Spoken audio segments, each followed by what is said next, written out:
Hey everyone, welcome back to the Swiftly Sung Stories podcast. I'm Jen, your Swifty English teacher, and today we are in the final track of The Life of a Showgirl, and we are tackling track 12, the title track. So The Life of a Showgirl closes out this album with really an allegory about the perils of fame. And in this track we meet Kitty, who is this OG showgirl who warns her young fan not to enter into this tough business. Even though it's narrated by both Taylor and Sabrina Carpenter, this duet tells a singular story. But what does this song really mean, and how is it tying all of these album threads together? We are going to find out. All of this content is available on my website if you want the text version with annotated lyrics, and if you're watching this on YouTube, you can also find me wherever you get your podcasts and vice versa. Okay, let's lay a little bit of groundwork for the themes within the song, and then we will roll into our dissection line by line. Welcome to Swiftly Sung Stories, where we unpack the Taylor Swift universe one era, album, and lyric at a time. Think of it like English class, but it's all Taylor Swift and none of the boring stuff. I'm Jen, your Swifty English teacher, and class is in session, so come on in and meet me in the margins. Quick PSA, I only discuss Taylor's personal life in my lyrical analysis when it is essential to understanding the text, or if it helps us put the lyrics into context. I'm not here to discover what Taylor Swift did. I want to see what the art does and what the art says. Also, I'm dissecting it obviously through my lens and my opinion, and that's going to be different from your lens and your opinion. And that is the amazing part about art. It's subjective. We all have different takes on this. So I'm not saying that my analysis is fact or gospel. I'm just here to point out different interpretations so you can draw your own conclusions, take what resonates, and leave the rest. And let me know what you think in the comments. Okay, so The Life of a Showgirl is really interesting in the way that Taylor and Sabrina narrate this story. There's two really common narrative formats for a duet. There's this sort of dueling duet where each narrator is playing a character and each character tells their own story like they're in conversation with one another. Think of a song like Exile. That is a conversational duet. Then there's the parallel duet, which is what this song is, where we have two narrators who are telling the same story, either as two separate characters or as one character. So our two narrators are Taylor Swift and Sabrina Carpenter. And what's interesting is that we don't get to know whether they are separate characters or whether they are the same person. They could each be playing these aspirational showgirls, looking up to this mentor, or they could just be taking turns voicing this single protege. So keep that in the back of your mind as we go through this. Like, is it intentional? What does it represent? And what's your take? So we have our two narrators. They take turns telling the story of their experience with a third showgirl, Kitty, who is their idol. But Kitty discourages them from entering this showgirl life because she's warning them, this business, this sparkly life is not what it seems. And as a whole, this is an allegory about the perils of fame and celebrity. As we've discovered through our whole analysis of this album, this is the most prominent theme, the duality of a showgirl. There's this polished, sparkly exterior, the showgirl who performs. And then there's the softer, more introspective human girl inside. These two sides have been at war not only in this album, but in several albums, really beginning earnestly in Reputation. It's this dilemma of, can I have my cake and eat it too? Will I ever get to have a peaceful private life when my show, this production that is me, always gets in the way? We've seen the more vulnerable side of this with songs like Delicate, Call It What You Want, The Archer, Mirror Ball, Dear Reader, How Did It End, etc. And we've also seen her put on this tougher facade of like, I'm fine, I swear I'm fine, in songs like Endgame, Antihero, Bejeweled, But Daddy I Love Him, I Can Do It With a Broken Heart, etc.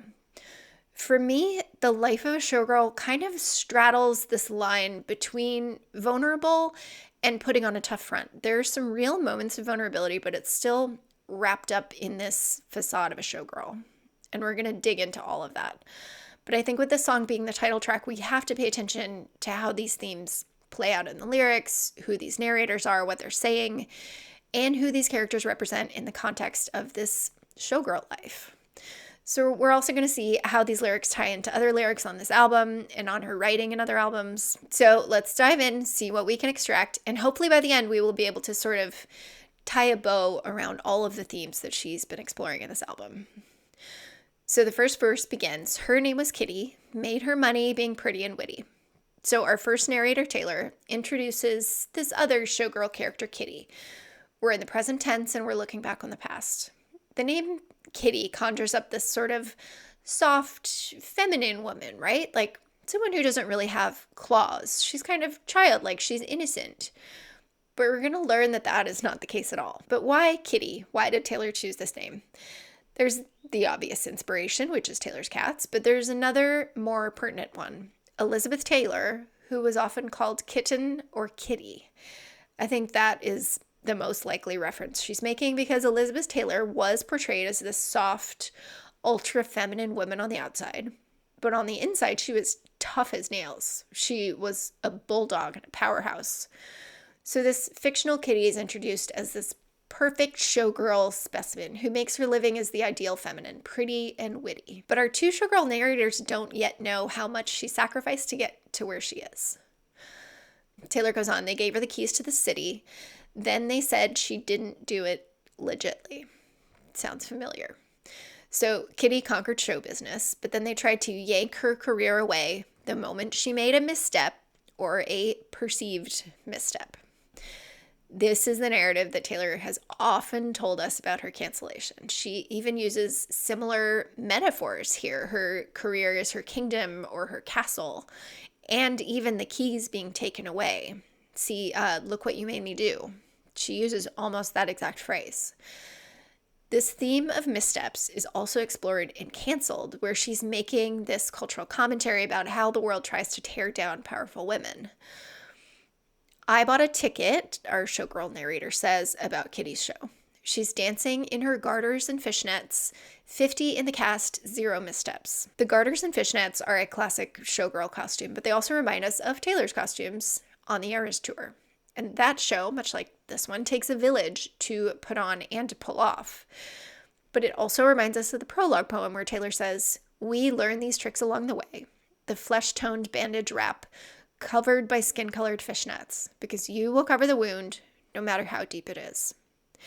Here she's using the fishnets to symbolize this facade. Kitty is on stage in her costume, and her costume is the armor that covers all the bruises and the wounds that this business has inflicted on her. Looking back, I guess it was kismet, she says. Kismet just means fated or destined. So this visit to see Kitty performing was fated, she thinks.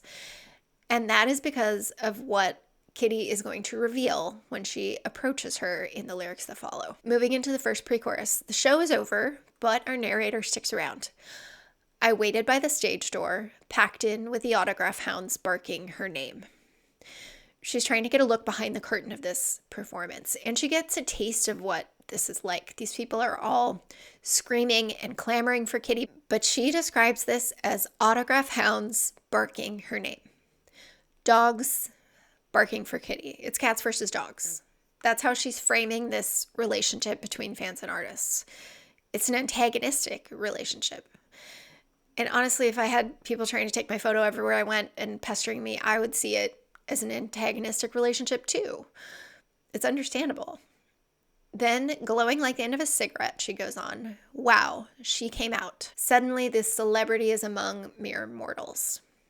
Kitty is described as glowing, but it's not flattering. She's a light in the darkness, but she's represented as something deadly, a cigarette. And this cigarette imagery foreshadows what happens to showgirls. They burn bright and burn out. And all the while, living this life will slowly kill you. Then she speaks to Kitty, I said you're living my dream. Our wannabe showgirl tells her idol that she has her dream life. It's everything she's ever wanted.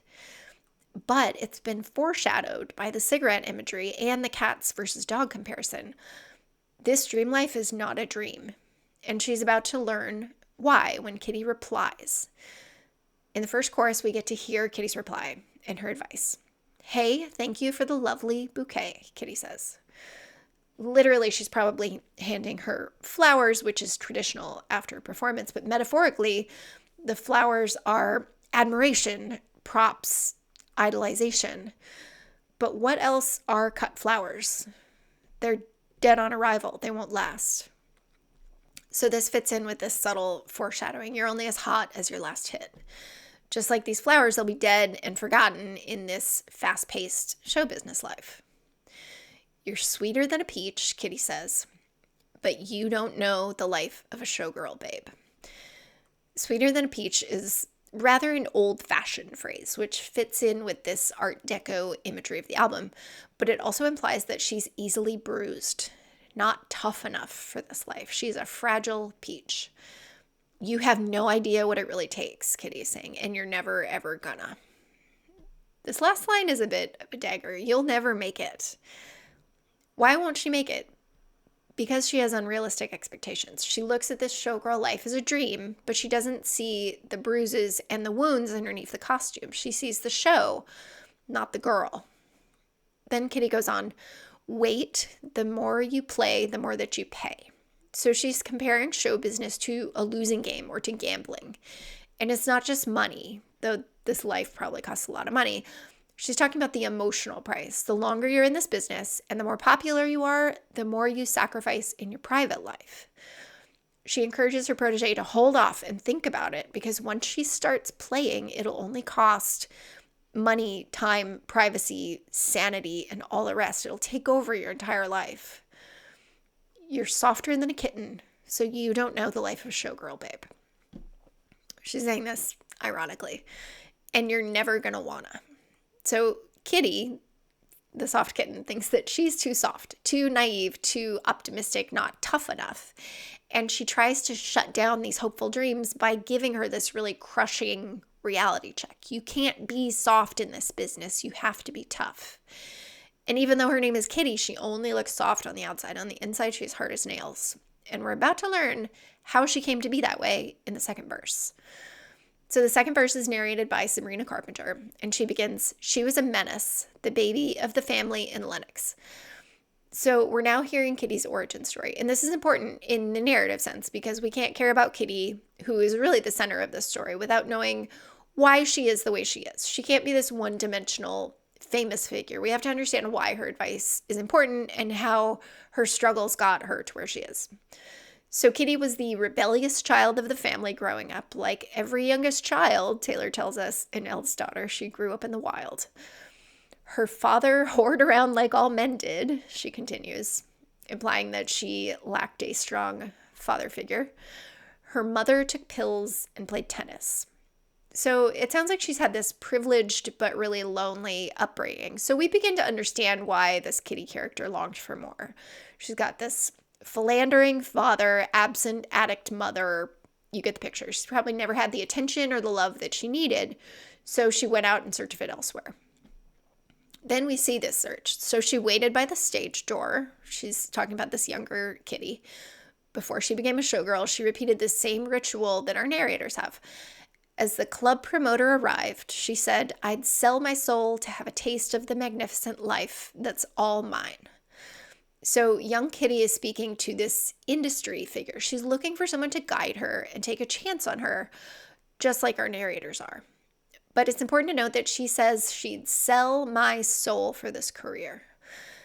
This is, in fact, what it will cost. And we will learn later on in the lyrics, she's going to make a deal with the devil. We know how those deals pan out in Father Figure, and it's the same here. But that's not what showgirls get, she says. They leave us for dead. They don't get a magnificent life that's all mine. Their lives are dictated by money and fame and the public. Their time and their soul is not their own. Once the public loses interest, you are left by the wayside. So once the show is over, what happens to the girl? The chorus repeats word for word. And then when we reach the bridge, the narrative zooms out. It zooms out from Kitty, and it's back on our narrators, our wannabe showgirl or showgirls. So I took her pearls of wisdom, hung them from my neck. This is the bridge. Our showgirl takes the metaphorical pearls of wisdom and puts them on, heeding Kitty's advice to toughen up, but kind of disregarding the rest. Someone can tell us what we want will really suck, but in reality, it won't click until we find out for ourselves. But even though those pearls of wisdom aren't physical pearls, they also kind of are. She's putting on this costume, and pearls usually symbolize this innocent femininity. She's going to lose that innocence, though. I paid my dues with every bruise, she goes on. I knew what to expect. So she's climbing the industry ladder, and she pays her dues by gaining experience. And this sweet peach probably gets bruised physically, but mostly emotionally along the way. She knew it would be tough, so she had to become tougher. She's no longer sweeter than a peach and softer than a kitten. She's hard as nails, just like Kitty. And we know that because she tells us, do you want to take a skate on the ice inside my veins? And this is her displaying how far she's come. She's had to become so unshakable in this business that she no longer cares about anything but her path forward. Her veins, her blood now runs ice cold. And here's where we discover that she really did sell her soul because she's become inhuman. It wasn't just a smooth skate to the finish line, though, because she tells us next, they ripped me off like false lashes and threw me away. So once the public got tired of her, or she made one misstep, she became disposable. If the lashes sound familiar, she also mentioned this part of her showgirl costume, this showgirl armor, in the prologue poem.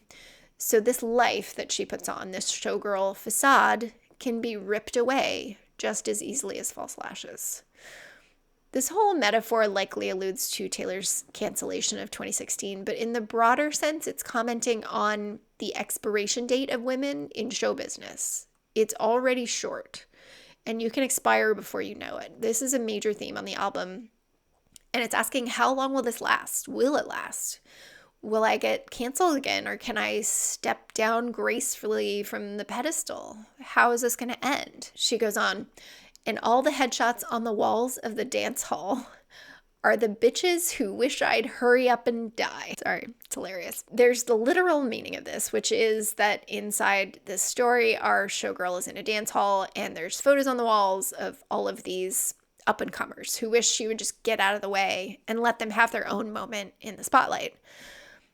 But then there is the metaphorical dance hall of show business or the music industry, which could be the Billboard charts, the Grammy Awards, Spotify, social media, whatever.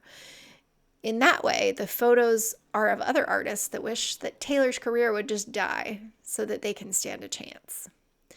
And though headshots is just what industry photos are called, the darker tone here reminds us of the other meaning, a shot to the head or a kill shot. But as targeted as she is, both this fictional showgirl character and Taylor herself, she's not going anywhere. She says, but I'm immortal now, baby dolls. I couldn't if I tried. She's too big to fail or too legendary to ever become a footnote. And the I here is, I think, both this showgirl character on the page and Taylor Swift Incorporated, or this massive, epic career and persona that she's created. She's immortal in the sense that her career and her music will live on no matter what. She set this new standard, and that legend, that mythology, will live on forever, even after she's gone. She can't die because, as she says in Elizabeth Taylor, all my white diamonds and lovers are forever in the paper, on the screen, and in their minds. She's left this paper trail on the public memory and on pop culture as a whole. But this I'm immortal now also reminds us of that previous line, I'd sell my soul. And then she did sell her soul, because we have learned that she became cold and callous and has ice for veins. And she's immortal now because she sold her soul to the devil in order to have all of this success. I think this is both a particular commentary on showgirls in general and what they have to sacrifice to get themselves to the top. And it's also an admission from Taylor herself. So much of this record deals with the duality of the showgirl, what it's like on the outside versus what it feels like on the inside. So when she says she couldn't die even if she tried, it's this confession that this life, this career, is inhuman. Even if she wanted to get out, she couldn't. She's too big. She looms too large over this whole universe. But can we also read this as snarky and condescending? Yeah, there's the infantilizing baby dolls talking down to those up-and-comers in the industry, and it feels like bragging or rubbing their noses in it. But it's important to remember that she's saying this as this showgirl character who had to sell her soul to the devil, and now she's become the devil. So in the context of this character, Yes, it makes sense. Out of context, if we read this as Taylor Swift talking, it's both true. She is kind of the biggest artist to ever exist, and it also feels icky and boastful. So it's yes and I think a lot of the songs on this album are both things. I'm immortal now, baby dolls. I couldn't if I tried. And then she moves into, so I say, hey, thank you for the lovely bouquet. She's saying, you want me to die, but I'm immortal. But thanks for the flowers. It's not a genuine thank you. It's an, oh, of course you admire me because I am who I am, which is the greatest thing to ever exist. It's like, oh, you try to tear me down. You're so obsessed with me. It's actually romantic. She goes on, I'm married to the hustle. She's never going to slow down so that they can catch up. But this metaphor, I'm married to the hustle, also hints at one of the other themes of this album, which is this private versus public life. The showgirl character has sacrificed a private life to have a public life. She married her job. And that is something that our central narrator, Taylor, is really grappling with this in this album. Can she have both? Can she have her cake and eat it too? And now I know the life of a showgirl, babe, she goes on, and I'll never know another. Now she really knows what it takes. She knows she has what it takes, and she'll never go back to having a normal life, for better or for worse. I'll never know another touches on this other theme of the album, which is the road not taken. So many songs on this album, The Fate of Ophelia, Opalite, Ruin the Friendship, etc., are centered around fate and the idea of why something wasn't fated or what would have, could have, should have happened had she made a different choice. Here, she'll never know another life because she's given her entire life to this career, this showgirl production. She goes on, pain hidden by the lipstick and lace. Sequins are forever, and now I know the life of a showgirl, babe. So beneath her costume is all of the turmoil and tears that it took to get here, but the show must go on. This is another major motif on this album, which is the facade, the costume. And she touched on this in the prologue too. But sequins are forever is interesting because it's almost the polar opposite of diamonds are forever from Elizabeth Taylor. Diamonds are shiny and valuable and impenetrable, but sequins are cheap, mass-produced, and disposable. So why are sequins forever? To me, it feels like she'll always hide behind the sequins or the show. She'll never let the curtain fall and show the pain that's hiding behind the lipstick and lace because that would reveal too much about how taxing this whole business is. She needs to make it look easy in order for us to believe in the facade. So the sequins distract us from what's going on underneath. We'll be forever distracted by this shiny exterior. Sequins are forever because they're her armor. Wouldn't have it any other way. She repeats this twice. She'd never trade this life for another, and she'll never quit the act. But the repetition makes it feel like she's trying to convince herself. And I'll never know another. And I'll never know another. It's like she's trying to convince herself of her commitment. Would she really never want to go back to a normal civilian life? She could never do that. She's too big. She's too famous. She can't just go, live in Kentucky somewhere anonymously. It just couldn't happen. This calls back to one of the most vulnerable parts of the prologue poem. It's worth everything it has cost you.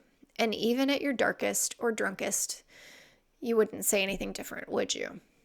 You would choose it all again, no matter how the story ends, with the ugliest booze or the loveliest bouquet. The loveliest bouquet, of course, ties this moment inextricably to the song, but so does this wouldn't have it any other way. In both of these lines, both in this song and in the prologue poem, it feels like she's asking and answering. But in doing this, she's trying to convince herself that the road she's taken is the right one. For our showgirl narrators in this song, they asked for it and they got it. They were warned. And it was just as terrible and scary as Kitty said it would be. Or as Taylor says in the prologue poem, it's beautiful, it's rapturous, it is frightening. It's all of these things. But for our showgirl, Taylor Swift, it feels like this is something she's really, truly grappling with. Is it worth it? Is the show worth sacrificing the girl? In the end, our showgirl narrators call out to their mentor. They say, hey, Kitty, now I'm making money being pretty and witty. And this is their I told you so moment. Kitty said they never know the showgirl life, but now they do. Thank you for the lovely bouquet, they say to Kitty, who's now handing them flowers after their show. Just like in Father Figure, the student has surpassed the master. But what does this bouquet represent? It's been repeated so many times, both here and mentioned in the prologue. It's becoming symbolic of something. And here are a few possibilities that exist in my mind. Number one, it's the obvious. It's props. It's awards. It's you're doing a great job. Like, girl, go get your flowers. But the award, the applause, is for the show. And here's where this second interpretation comes in. It's exposing this duality. There's the showgirl who gets the lovely bouquet, and then there's the girl who has all these trappings of fame and fortune. In this interpretation, the flowers are part of that facade. You're giving me these flowers for what I just did on that stage. That alter ego, that's the performer and the entertainer, but the girl underneath, what does she get? So what thank you for the lovely bouquet could really mean by this point in the song is, thanks for being a fan, but you have no idea who I really am. You're here for the show, and I'm just the girl. But we also have to look at when these flowers are given, both for showgirls in general and for this showgirl. They're given after the show is over. The curtain closes, the costumes come off, the armor falls, and it's only after they step off stage that they get their flowers.